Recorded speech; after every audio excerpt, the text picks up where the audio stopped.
Hey, you Stygian Dogs. I attended FANEXPO Canada this weekend, and on Friday, I had the opportunity to attend and document Jim Zub's Conan panel. The chat was hosted by Brent Chittenden of True North Nerds. By Crom, I offer you Conan's compatriot Jim Zub at FANEXPO Canada 2024.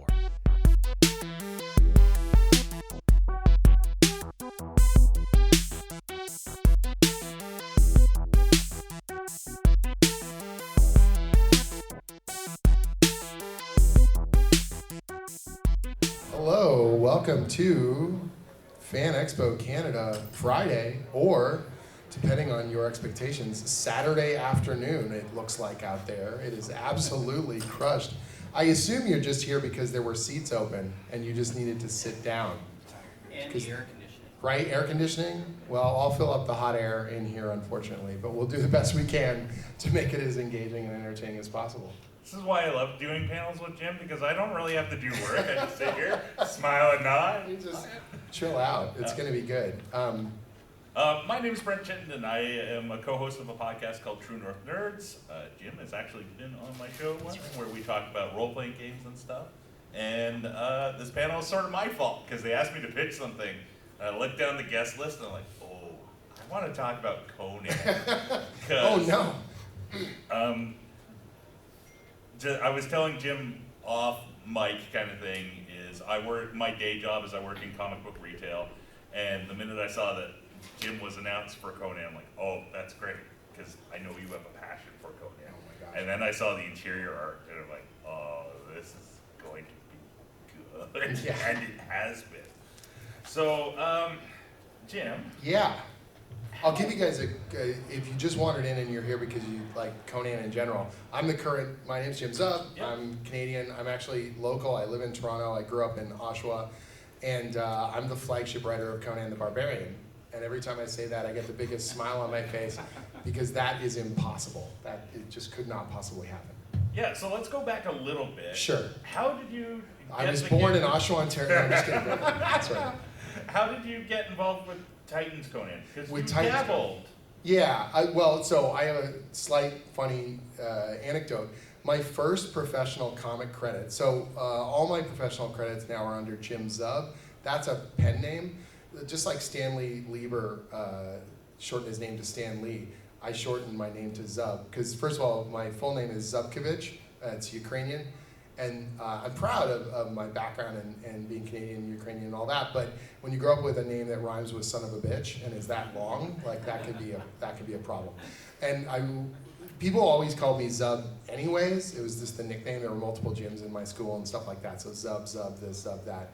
So it just became easier and faster and made for better, cover copy and all that kind of stuff.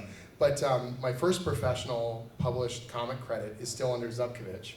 And it's not as a writer, it's as a colorist.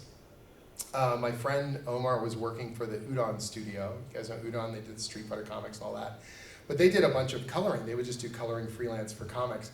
And I needed work between animation gigs and deciding if I was gonna go back to school.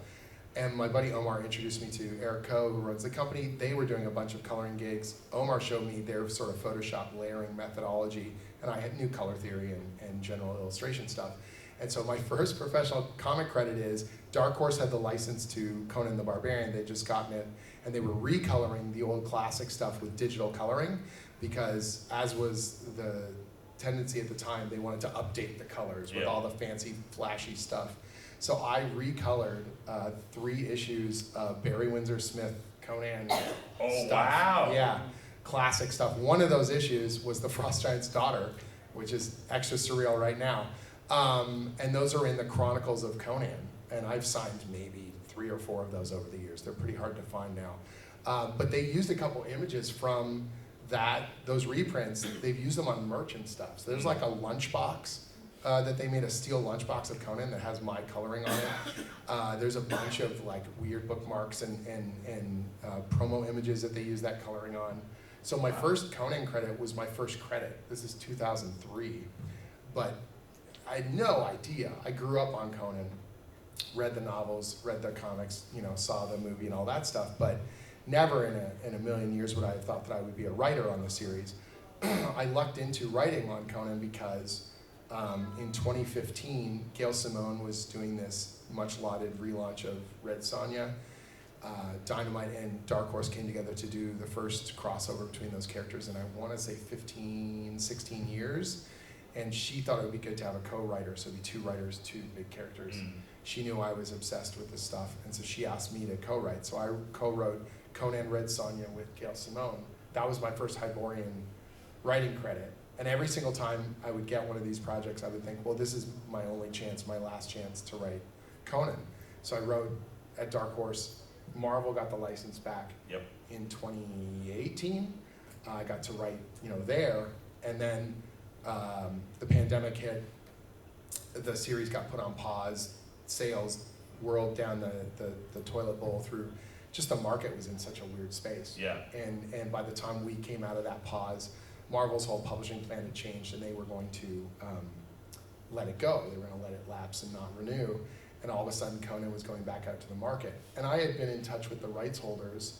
They liked what I was doing. My editor, Mark Basso at Marvel, he was not a Conan guy going into it. And most people would say, oh, that's a bad thing, but I don't think it was.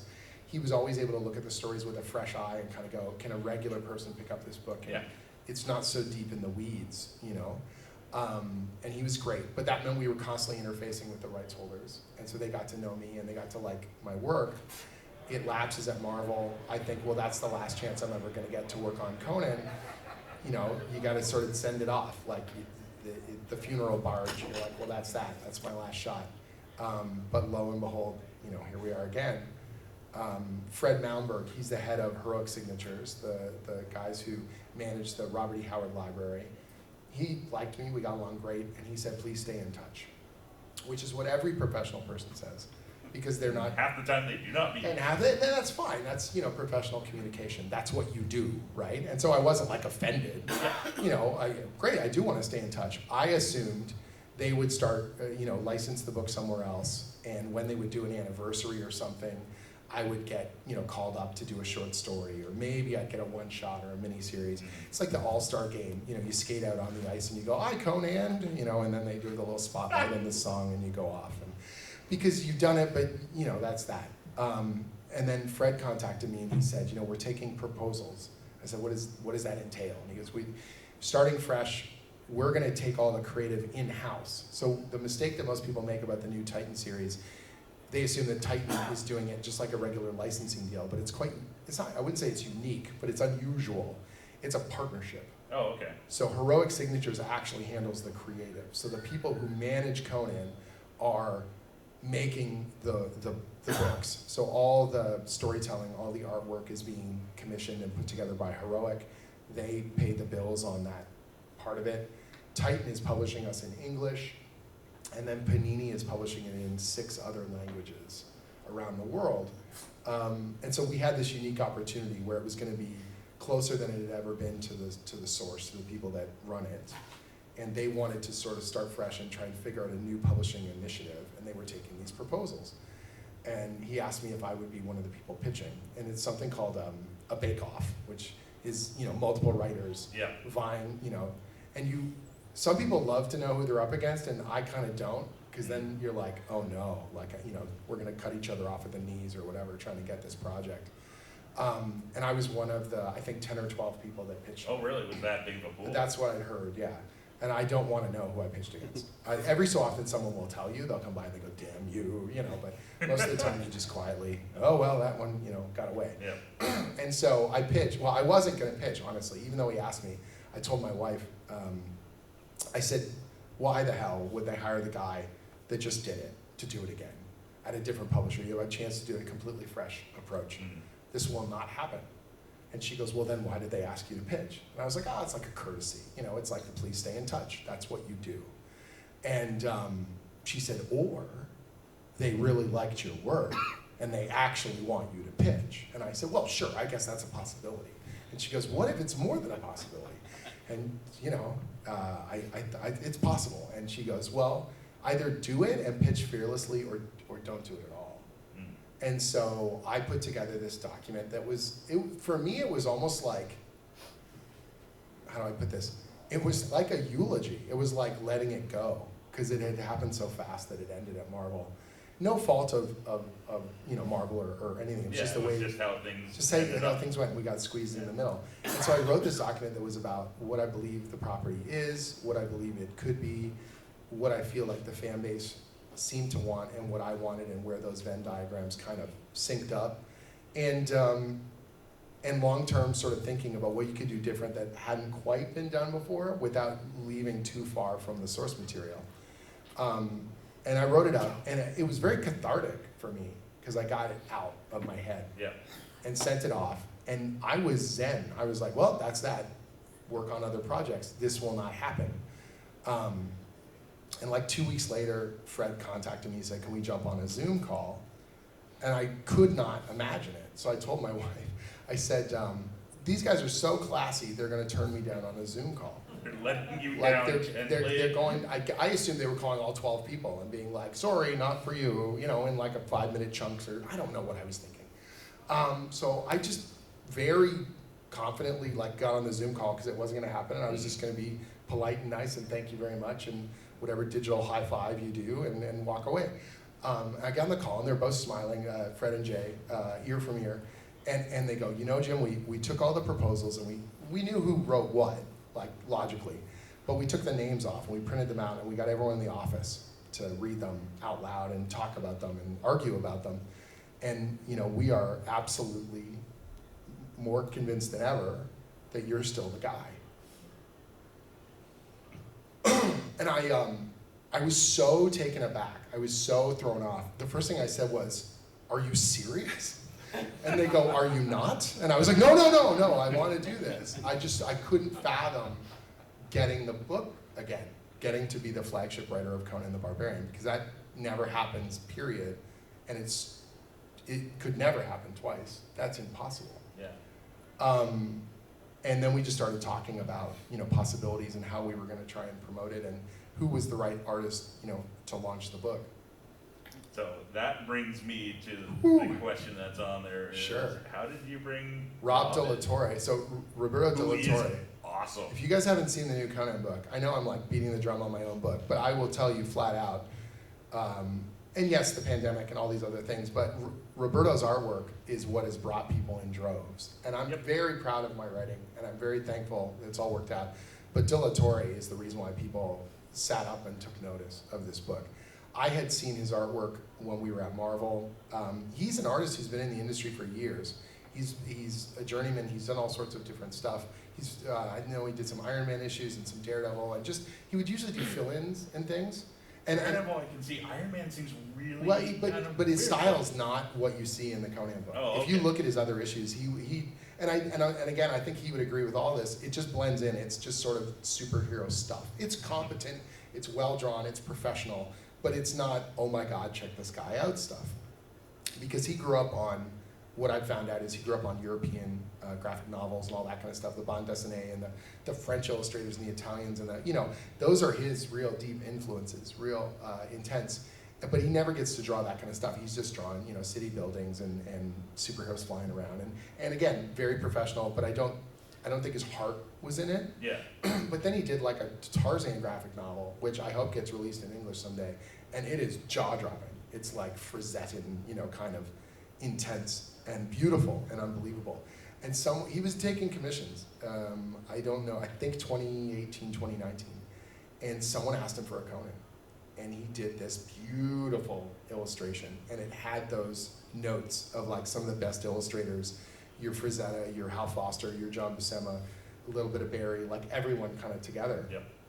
And stunning stuff. And then his commission list just became endless Conan requests because, well, I want one of those, And that, we had done maybe 3 or 4 of them, and then someone sent them over to me and said, have you seen this guy? And I was staggered at how good they were. And they weren't, a lot of times when they copy, if you're trying to be, whatever, John Buscema, you get so caught up in the little details that you're not actually drawing, you're copying. You're light boxing mentally, so it looks stiff and it looks overly referenced, and it loses that energy and flow. And this didn't have any of that. It felt like just this freed, gestural, powerful momentum kind of artwork. And so I instantly went to my editor and I was like, do you see this stuff? This is incredible. This is at Marvel. We got him to do a few variant covers, and they were all stunning. He did a story in King Size Conan, and that was well received. And then he ended up doing a short story in the final issue that we put together. And it blew people away, but by that point the license was already wrapping up. Yep. We couldn't get him on the monthly. He and I were actually talking in between. I had bought a commission from him, and when I sent him a message, he immediately messaged me back, goes, "You're the Conan guy." And I was like, "Yeah." He goes, you just want a commission from me? And I was like, "I would love to do more than that, but this is what I have control over. Can I get a commission?" So he did a really nice commission piece for me, and that got us talking. And I said, "Look, when the license was wrapping up, he messaged me like little emoji, and he was like, 'Oops, Conan's dead,' or something." And I laughed, and I said, "Well, we should do something together. We should work together." So we were talking about a potential create-our-own project as I'm pitching Fred Malmberg. Two parallel sort of conversations happening. I get the offer for Titan, and I said, we need a monstrous artist. And they said, who are you thinking? And I was like, we should get to Latore. And they go, we can't even get in contact with him. He's like a mystery man. He doesn't respond to emails and all this stuff. I said, well, good news. I've been talking to him for last I year. literally got hundreds of Facebook messages from him. Let me throw it out to him. Let's see if he's up for it. And he and I talked back and forth, and he was quite reticent. It would seem like it was obvious he would want to do this. But he had some bad experiences with some American writers, and the very controlling aspect of it, and the panel-by-panel descriptions, and the very verbose covering his artwork and stuff like that. And I said, tell me every problem you have with a writer, and we'll fix it. He goes, what do you mean? I said, well, what's the problem? He goes, well, these guys tell me how many panels on a page. I'm not an idiot. You tell me what's in the story, I'll lay out a page. And I was like, I won't tell you how many panels on a page. And he goes, okay. And he goes, well, the dialogue, these guys, they're obsessed with the sound of their own, words, typing on the keyboard. There's a visual medium. The art should be up front. I said, great, you do all the artwork, and then we'll letter it. I won't put the words in. I'll never cover your best stuff. You leave me space, and I'll fill it, but I will never get in your way. And he goes, can people do that? I said, we're about to find out, buddy. And so I did it old school, like Roy Thomas did or Stan Lee did. I write an outline that has the main beats of the page, and I will describe to him as much fervor as I can. Here's what's happening on this page. Here's the page turn, this is the reveal, or whatever. You use whatever panels you want. Every so often I'll say, this should be a 2-page spread, because it's like, this is the moment of the issue. Or I'll say, the most important thing on the page is the reader has to know this by the time this page is over, or this visual element has to be key. But I don't tell them how to do it, where to do it, where to put it on the page. It's very freeing for me as a writer, because you're like, okay, man, you show me your visual chops. And boy, is that not a problem, because he's stellar. And then I get the pages in, and it's a very unique thing for me as a writer, because now instead of, when I typically write a comic script, I'm trying to imagine how it could look and write dialogue for it. Now I see the thing, and I go, I gotta live up to that? Oh, Jim, don't screw this one up. When those first few pages came in, I was staggered, like how the quality was unbelievable. And my editor and I would just phone each other up and just giddy, like laughing on the phone, like, do you see this? This is crazy. I can't believe this is our book. And bit by bit, the free comic book day issue we did last year was our proof of concept. Oh, okay. And in those 12 pages, we figured out how to work together. And it's been going, like, little tweaks here and there. Little tweaks here and there, and he's a phenomenal collaborator. And then we knew he wasn't going to be able to be monthly, so we had to find another artist that could do the other arcs. You're reading my mind for my next question. It's great. I didn't read them, I swear. Doug Braithwaite is an absolute unit. This guy has been in the industry for ages. He's done Judge Dredd and Punisher and Thor and all this stuff. I love his artwork. I met him years and years ago at a festival in Northern England, and I was just a big gooey fan of his work. Like, I was just like, oh, it's such a pleasure to meet you. He's an absolute gentleman and an incredible hard worker. And he knew the Titan guys, and they suggested him in a list of people we were looking at. And so we reached out to him, and we were lucky to catch him. He was going to do a couple covers anyways, and they said, you wouldn't be available for interiors, would you? And he goes, oh man, I've never drawn Conan before. That could be fun. And I got in touch with him, and we jumped on a call, and I sort of laid out the story. And he said, I know Conan, and I've read some stories, but I don't know the Hyborian Age, that stuff, the way you guys do. So we'll send you as much reference as you want. So he wanted full script. Okay. And so I'm writing 2 different ways for both artists, that I'm working with on the main series. And it's fascinating to sort of see how they interpret and how they work and what we do. But I still do a lot of tweaking on the lettering with Doug's stuff because the artwork comes in, and again, I want to like elevate it as much as humanly possible. And the response to the book has been bonkers, absolutely bonkers. To mix my metaphors, lightning struck twice, and I caught it in the bottle this time. And I'm never letting it go.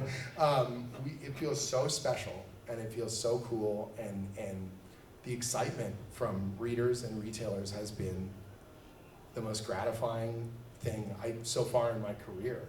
Not to blow smoke up your butt, but I've been able to get like old school Conan guys, like yes. just like you said, the art was the Yeah. lead in, and Yeah. then they read it, Yeah. really liked it. Okay, put it in my poll. I- and then new guys who are like, I don't know I've where never to read start. Conan, And it's like, yeah. here's a number 1, give it a go. You would And not they believe. like it. So we had, at this show last year, issue 1 had come out, and I had a lot of people excited about it. And issue 2 was coming out. I had an advanced copy. I was showing people, like quietly, like, check this out, because I was so excited. By New York Comic Con, we had 2 out, and 3 was on the cusp of being released. I think it shipped late. And I had like 5 or 6 of these guys old enough to be my dad. They had come to New York to meet me specifically, to like shake my hand and tell me that they felt 14 again, and this book meant so much to them. And I was really touched. It was really special. I did Emerald City Comic Con in March, and I had 50 of those guys. And the most excited, crazy line I'd ever had, at a convention. And these people just like gushing about the book and how much it meant to them and how much the character meant to them. And I was so taken aback. And their wives are like, buy something, get it autographed. I know this means a lot to you. Or they would be raving about the book, and then the wife would lean over and she'd go, it's his favorite thing in the universe, and I laugh about it but it was so genuine. Yeah. It was so heartfelt, and retailers, reaching out to me and telling me how well the book was doing, or asking me, they got shorted a few copies, put me in touch with the rep or whatever, like directly to me.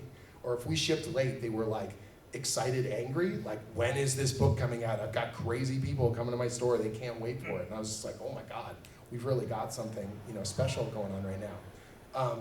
In the best way possible, like in the most crazy way possible. I had one of the best interactions I've ever had with a fan. I went to GaryCon this year. GaryCon is the Gygax family, the guys that made Dungeons and Dragons. They do a little fun convention, just like the old school ones in a hotel and whatnot. And I just went to lurk around and meet the original creators of D&D and artists and play games. I was technically listed on there, but I didn't make a big thing out of it.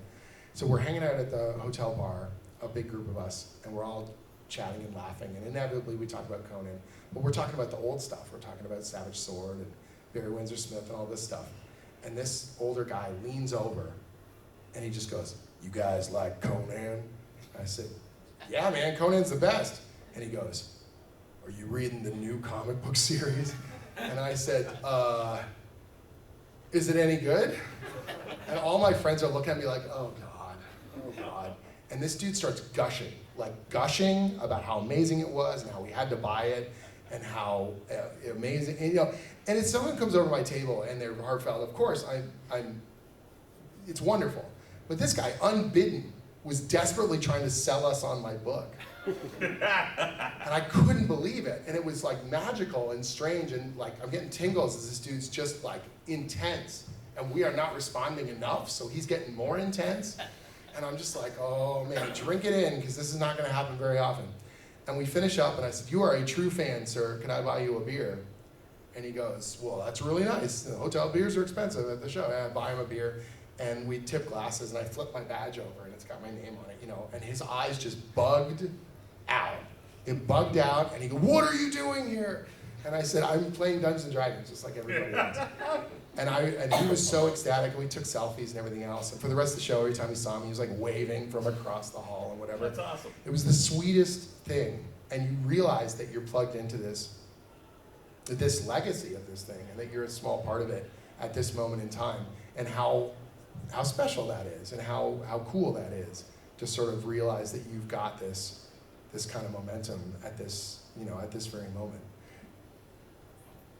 So we go to that, and then you add Savage Sword of Conan and Right. to the play too. Was that just like part of the plan from the get-go, or was it kind of an organic? It was a dream thing. So when we were putting together the original publishing initiative, I said, you got to be careful not to kill the thing, because even at the height of Conan's popularity at Marvel in the 70s, they only ever had Savage Sword and the monthly book. Yep. You know what I mean? And so I was like, the fan base has only got so much disposable income, and we've got to bring them back. Like, if the book isn't good and consistent month after month, we're not going to build any trust. So Savage Sword would be cool, but don't overkill it. You know what I mean? And I think, when Marvel got the license, they were very excited, obviously, and I think they put out too many books too fast. And through the best of intent, their belief that this thing could be a real, we're going to create a line. And you're like, that is a great idea, but you can't just instantly tell people, by the way, add 4 new books to your pull list. Yeah. You know what I mean? That's a hard ask when you haven't built trust. And so I said, we're going to need 12 months before we can build trust. We had about 4 months, and all of a sudden it was like, we had the most insane sales. Issue 1 was crazy, but it's a new launch.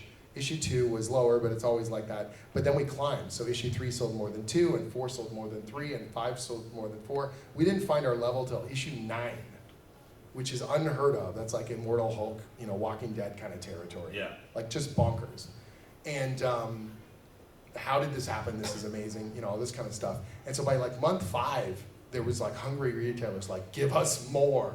And so the plan for we should do Savage Sword became, we got to get this going right now. We got to get stuff together. But then the format, the original Savage Sword of Conan was an oversized black and white magazine on newsprint. That format doesn't play in the modern day. You can't do that. Yeah. But if you don't do it that way, it doesn't feel like the real deal. Exactly. So they were pricing out printing and all this other stuff. And fans are wonderful, but online, everyone can say anything. Ask any artist, someone will tell you should make a poster out of that. And then they make a poster and then no one buys it, right? Or make a t-shirt and then 2 people buy it. And then you're like, why did we make t-shirts, So 100 people on Twitter saying you should do Savage Sword old school sounds great. But will the retailers buy it? Will people buy it? Does anyone actually money where your mouth is? So we announced this thing because Marvel had looked at it. When they got it back, they brought back Savage Sword as a full-color, regular-sized comic. And I said at a couple meetings, I'm surprised you guys didn't go black and white. And they go, retailers, we polled them, and they said, oh, hell no. We don't want to have to bag it differently. We don't want to have to shelve it differently. We don't have to deal with it. That's not what the market can bear. And we were kind of being defiant, like, we're old school, we're going to do it, crossing our fingers. And lo and behold, the orders for Savage Sword were fantastic. And we were able to make it work. So, you can correct me if I'm wrong with No this, problem. but Savage Sword really feels like it's giving not just you, but it's giving everybody else a chance to play in the sandbox. It's Oh, yeah. Like guys who may not be good for like a series, Sure. or don't have time for it right now, but I can do a short Right. story. Well, and that's what it was originally, anthology style. Sure, there were guys that were doing regular stuff, obviously Roy Thomas and John Buscema and those kinds of guys, but it was seminal work for, one of the first places that Mike Mignola did work was a pinup in Savage Sword, or Mike Kaluta, or all these other artists kind of got their start in Savage Sword. It was a place for pinups and essays and short stories and prose stories, like just funky stuff. And you felt like you got a real heft every month. It wasn't under the yoke of the Comics Code Authority, so it could be a little naughty and a little darker and a little more violent. So for kids, it was like forbidden fruit, you know what I mean? And so we wanted to emulate that feel. And getting like Joe Jusko to do a cover for the first one, his first cover, and I want to say 25 years, his first Conan cover. And we're on an email chain with him, and I'm thinking, 10-year-old me is dying. This is the craziest thing I've ever been a part of. And then they said, Jim, for the first issue, because my story was going to be in issue 2, and I contacted them and I said, I'm a big old dork. I need something in issue 1. Like, I can't have a new Savage Sword like this, and I don't have anything in there. I'm your flagship writer. Can I pull rank a bit, and can we get something in there? It could be an essay. They were like, oh, Jeff's already doing an essay. I was like, anything. And they were like, do a prose story based on Joe's cover. I was like, not that. That's terrifying. What do you? I don't have an artist to rely on. What are you, nuts? Like, and so I wrote a prose story, and that was for me. I thought maybe we were touching a third rail, because now you're not just doing Conan like the old comics. That's Weird Tales. That's Robert E. Howard in his original medium. Oh, you think you're that good? Oh no. I have never sweated so hard over a project in my life. Those 3,000 words, there is blood on my keyboard. Like my wife, she's like, you have written 12,000 pages of comics? Like, you have written hundreds of issues. I have never seen you shaken to your core like this, writing 3,000 words. And I just write it and rewrite it and rewrite it and edit it and read it out loud and wander around the house. And she goes, I don't know how much time you spent, but whatever they're paying you, it's not enough. And I was like, you don't understand. Savage Sword #1 and Weird Tales and blah, blah, blah, blah, blah, you know. And I got that thing done, and I sent it into the editor, and he just sends back, he doesn't know that I've bled like this. I sent it in, and he goes, looks great. And I was like, that's it? I mean, better than edits, you know, whatever, but okay, cool. You know, and then thankfully it came out, people really, really liked it. And it's been actually pretty amazing. I've had a couple prose publishers, not just Titan, but like other prose publishers reach out and ask me about prose, because it kind of clicked for them that this was got this real pulpy feel. So I'm not rushing out to write a full novel, and God knows how much that would hurt me. But it's certainly in the cards in a way that it wasn't before I did this, did the short story in Savage Sword. So that's absolutely awesome. Yeah. So before we're starting to run low on time, Sure. so let's talk about the future of Conan. Yeah. You're connected to it for a while now. Yeah, so we just, as soon as we hit like issue 3 or 4, we had talked about this long publishing plan, and that was part of the original pitch, was where can we go with this? And I laid out a 4-year kind of mythic structure. And we would have all kinds of different stories. You didn't have to read every single chapter, but that if you kept reading, you would be rewarded with this ongoing building mythic kind of narrative. And it went from being hopeful to the plan. And as of San Diego Comic-Con, we announced I've signed a non-exclusive but committed deal to the Hyperborean Age. I'm going to be on Conan for the next 3 years after my first year already, so 4 years minimum in total. 50 issues of the monthly title, which does not happen in the modern market very often. And at least one feature Savage Sword story per year, and a miniseries that's going to bring together different elements of the Robert E. Howard canon. And that is the really cool thing. So this right here is Battle of the Blackstone. So this is our first event miniseries. It comes out in 2 weeks, and I have one right here. You guys come by my table, you can give it a flip. Jonas Scharf is the artist on this, and he's absolutely phenomenal. I was so glad we got him for this. And so we have characters like Solomon Kane, we have Agnes de Castellan, we have Kieran and Conrad, who are like these eldritch investigators. All these really cool characters, and in their own times, stuff that's happening in the Hyperborean Age is sort of echoing forward and creating these mysteries and these dangers that are going to be paying off in a really, really cool way. And I am so stoked for people to read this. And if you're not a fan of Robert E. Howard's works, I think this is going to give you a much greater understanding of the depth and breadth of the man and his capabilities. Because he wrote phenomenal horror stories and westerns and noir stories and supernatural, Cthulhian mythos kind of stories, all sorts of really cool things. And we're kind of bringing all that into these sort of tent post, pillar miniseries once a year.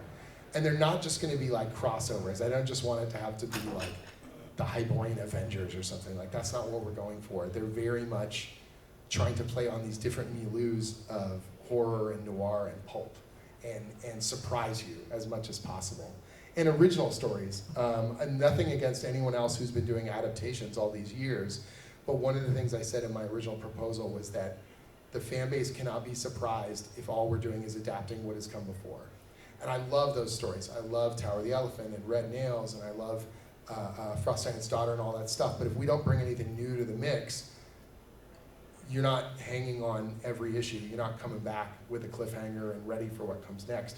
You're just waiting to see how we do it. Yeah, especially at this point because it's been like Done. adapted in Incredibly well. Like sometimes like multiple. Multiple right? times, you know. And so we're doing things where we're using those stories. The canon Conan stories are pillars of the continuity, and we're using them as inspiration or re-exploring them in some cases, but it's not just going to be line for line, here's the story, here's how it goes.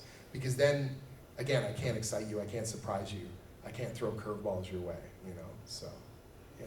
So, since you signed on for Sure. After this, you already know what you're doing? What, you mean like year 5? Well, no, like after next. Oh, yeah. So to give you an idea, issue 14 came out this week. I'm done writing issue 23. Okay. Which doesn't, most comic book people, and it's not their fault, but it's the nature of the 4-month solicit cycle. So sometimes when you see stuff in the previous catalog, and I say sometimes, I mean usually, they have the solicit copy in the cover. The writer probably hasn't written that yet, or they just finished the script when you see the catalog. And so comics feels like throwing train tracks in front of a moving train.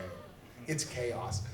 My wife and I do a series of books for Dungeons & Dragons called the Young Adventurers Guides, and we work with Random House. And Random House has like a 1.5-year cycle. So we know the next 2 Young Adventurers Guides that are gonna come out in 2026 or whatever. And when we tell them about comic schedules, they're just like, you're all psychos. Like this is not a human way to work. How can you possibly solicit this thing without having all the work done? Or like, what if someone gets sick? Well, that's why they ship late. Or you throw 4 artists at it and it looks like the dog's breakfast. Like that's comics, you know? It's just this mad-ass dash. And when you do that so long, you're sprinting so hard, stuff falls through the cracks. Sometimes incredible inspiration hits the page because you have no choice. You're just constantly jumping without a net.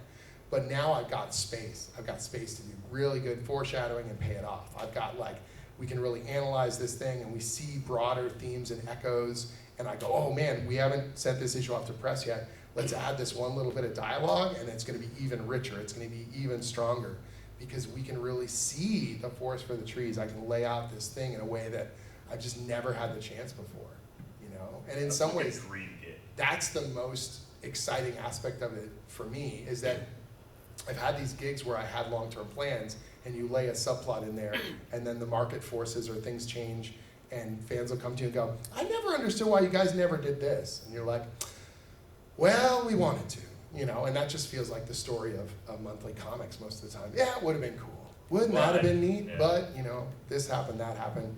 The forces changed and what may have you. And now it's like, no man, it's happening. Like we've got this thing. So when you say, do I have it all planned out? I know what every year we've got sort of a pillar, I call it, in terms of payoff. I know what all 4 of those are. Yeah. I know we've got names for most of them. We know where they're gonna happen. I know which characters are appearing where. So some people have pitched some Savage Sword stories and we literally said, looks great, that'll be in year 3. And they're like, year 3? We're like, you can't touch that character yet, I'm sorry. Like we're holding that one in reserve. It's gonna be real cool. If you stick with us, it's gonna be wicked though, you know, so stuff like that. Yeah, it's super fun. Now, before I open up the floor to a couple of questions, this is just a personal one from my point of view. Are we getting a hardcover by any chance? So this is probably the most beautiful, nice, slightly oversized hardcover. So right, so when they asked me originally, this is how many issues of Conan do you want to write? I said, when we collect this in an omnibus, if we drop it off a 3rd story landing, I want to kill a child. That's how many Conan I want to write. I want a big oversized hardcover. I want an artist edition of De La Torre or that would be like co-workers. Right, that's what I want. I want all this stuff. And I think Titan has not had the ability to do that kind of thing with their books before. Yeah. And so it's throwing them off a bit. Like the softcover's doing amazing, the trade paperbacks. There's 2 out so far. The 3rd one's coming in October. They're doing great, you know, and the book market's responding well. So now it's like, okay, that's not the long-term shelf eater. Like, what do we want this thing to look like and feel like? So those conversations are happening, but I genuinely don't know when. Okay, I do think it's a matter of when, not if. But if you're not following monthly, and you're not riding the lightning with the fan base right now, because those guys they're amazing. Yeah. Some of them are in this room. and they're wonderful. There's on YouTube, there's several people who are doing really cool reviews, and they talk about the lore, and they analyze this stuff, and it's that wonderful feeling of knowing that someone's really deeply paying attention, like closely, and they'll notice some little nuance, and they'll go, this is interesting, and you go, isn't it though? Like, isn't, you know, thank you. It's the most satisfying thing that someone's paying attention and they're really digging into it, or they're lavishing attention over the art and they see the work that goes into it, you know, because you bleed on the page, you put as much as you can down there, and you just hope that people are paying attention. So I'm reading it monthly because, you know, I work in a comic shop, Yeah, so that's easy. I've been buying the trades, but it's nice hardcover. This is what makes it special. So I was co-writing the Avengers when Infinity War came out. Yeah. Okay? I, you know, wrote Rick and Morty Dungeons and Dragons. I wrote the Stranger Things graphic novel all about the kids learning to play D&D. Those were amazing experiences. I'm so thankful that I had them, and they're precious to me. But they were always about the media associated with them. The hottest cartoon on television. D&D is ascendant, you know, because of Stranger Things and Critical Role. Or Avengers is the biggest movie property in the world, so the Toronto Star wants to know if you've ever met Chris Evans. Like, that's cool, and I am never against any of that. I'm very thankful I got to be in that place at that time. But for the first time in my career, I feel like all of the excitement on the work is the work. There is no Conan movie right now. There is no Conan new video game. There is no new Conan thing. We are the spear. We're the sharp tip of the spear that people are talking about the character again. They're talking about the Hyborian Age and Robert E. Howard because of the work we're doing. And so every conversation is central on, have you read this book? This book is awesome. Oh my God, it makes me feel like I was a kid and all that stuff. And so I have never known when my books come out in foreign languages before. They would just come out, and then months later I would see a French edition or you know, whatever. There would be a review, and I was like, oh, when did that come out? Oh, like 2 months ago. The week that this book comes out in another language, I know, because we get bombarded with fan mail. Like insane. Okay. So it's in German, Italian, French, Spanish, Portuguese. The Portuguese fans, I had guys, the week it came out in Portuguese, holding up my book in Portuguese, screaming into a camera on Instagram and screaming El Barbaro, El Barbaro. And I was just like, this is my life now. This is the coolest thing I can imagine. Like, this is really something special. Yeah. So it's wild stuff. We have burned, obviously, time, because I can talk my face off. Do any of you have a question or two that I can answer for you? Or we can come back to the table and we can just hang out. Okay, you over there. Sure. You appeared on a few D&D streams over the years. Yeah. When are you going to role-play Conan on a D&D stream? Right, so I don't know if you guys know, there's a new Conan role-playing game in development. So Monolith, the guys that make the amazing Conan board game, I was a fan of that board game before I was regularly doing Conan, and when I would try and get my friends to play, they were like, you just have a vested interest. I was like, no, it's actually really good, it's super fun. They're now doing a brand new role-playing game. There's a quick start that you can download, and the rules are really like fast and nasty and fun. I ran it for my friends, a bunch of these Conan dudes at Howard Days, which if you don't know what Howard Days is, Robert E. Howard's house is an American heritage home in Cross Plains, Texas, population less than 1,000. And they do a festival every year where like 200 plus of the most hardcore, you know, Howard fans show up every year like a little family reunion. And so a bunch of these guys, Mark Finn, who wrote the best biography of Robert E. Howard, and Jeff Shanks, who writes the amazing essays in the back of the book, and John C. Hawking, who wrote City of the Dead, and I ran the Conan role-playing game for them, and we were all sitting around laughing and goofing. I would love to play on stream. I would love to do, you know, Conan stuff. Getting to play on live play streams and stuff is such a joy, and I've had some amazing experiences, you know. And I think role-playing is one of the best mediums ever because it's interactive and it's engaging, and I want people to play the Conan role-playing game, and I want them to play D&D or Shadow Dark or Vampire the Masquerade. Like, be creative and engage with your friends and family because it's one of the best ways to build memories. And so I'm super hopeful that they're going to be launching a Kickstarter before the end of the year, and that people play up the Hyborian Age and all that stuff. So short answer, hopefully soon. That'd be awesome. Any other questions before they boot us out of here and we all run back to the show floor? Anything? Do you have a favorite Conan Sure. comic of all time? My favorite Conan comic of all time is Oh man, that's so hard. I don't know about it. It always oscillates, right? The Savage Sword stuff is so brilliant. I do love Tower of the Elephant. You know, John Buscema and Alfredo Alcala on inks.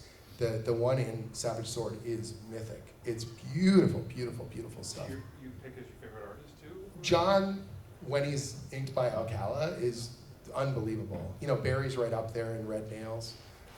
Carrie Nord, who's here at the show, by the way, I've been friends with him for years, and he always gets weird when I tell him how, you know, special those issues were that he did with Kurt. And he's all just like, oh, stop it. You're my friend. Don't talk like that. And I was like, sorry, you're one of the best of all time. You know what I mean? Getting him back to do, he did a story with Frank Thierry in Savage Sword #3, and it was super fun and super cool. Also, if you guys haven't met Frank Thierry's here. He's the most New Yorker human that has ever existed. Like Frank, agree. he is the Brooklyn of all Brooklyns. Like he comes over and he's like, yo, Zub, you know, man, the new Conan is so awesome. You know, the Titan guys, it's not like Marvel, man. We can do anything. I can, like, cut people in half and then, like, do more of that, you know? He is the best dude ever. He is so funny. I love that guy to pieces. But Carrie and I have been chatting up a storm. I told him, well, you know, he's got the bug again. So I was like, oh, yeah, you want to do some more stuff? And he's like, oh, I'm thinking about it. I'm like, don't think. You know, like, let's go. Yeah, I'm such a fan of this stuff. There are so many artists. I think the character brings out something special in so many artists. I think De La Torre is going to be one for the ages, you know, and it seems insane to me that I'm associated with it. I got 3 pages of his artwork. He gifted me one, and I bought a couple. So I have these original inks, and I just stare at them in jockeying awe, you know, because they're so beautiful. And I think to myself, what crazy world am I living in that I get to do this? People ask me, they said, you know, this must be bucket list for you. And I said, no. What do you mean, no? So I wanted to meet the people that made Conan the Barbarian when I was a kid. That was the dream. The bucket is so far away right now, it's a cosmic dot. And I am so far above it. I get to do this for a living. This is the greatest thing I could imagine. So, and that's because of you guys. So thank you so, so much for buying, for reading, for being a part of my dream right now. If you want to chat up a storm, we got the books back at the table, and maybe I'll give you a peek 2 weeks from now. Good stuff. It's an absolute pleasure. Thank you. Big round of applause for Jim Savage.